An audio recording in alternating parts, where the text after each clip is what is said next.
Everyone knows Hammurabi for his famous law code an eye for an eye. But did you know he also went to war with one of the most powerful kingdoms of his time? That's right, let's talk about Hammurabi's war with Assyria. It's the 18th century BC in ancient Mesopotamia. Hammurabi rules Babylon, and to the north lies Assyria, a growing power under King Ishme-Dagon I. At first, Babylon and Assyria were uneasy allies. They even had a common enemy Elam to the east, but alliances in Mesopotamia were as shifting as the Tigris River.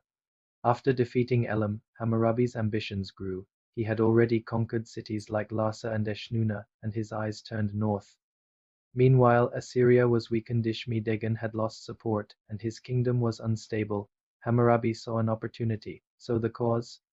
Power, territory, and the classic Mesopotamian hunger to dominate the rivers and trade routes. Around 1763 BCE, Hammurabi launched his attack. The campaign was swift and calculated.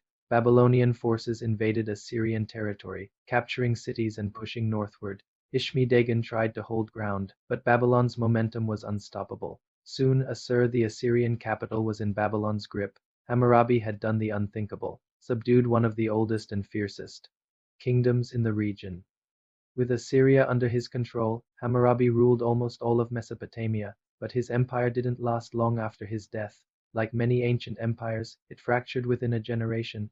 Here's a fun fact. Hammurabi's conquest of Assyria wasn't just about expansion, it also gave him control over vital trade routes connecting Mesopotamia to Anatolia and beyond. That meant more wealth, more influence, and more power to enforce those famous laws of his. So next time you hear about Hammurabi and his code, remember he wasn't just a lawmaker. He was a warrior king who took down Assyria and reshaped Mesopotamia. Justice and conquest, not a bad. For a guy from 3,800 years ago.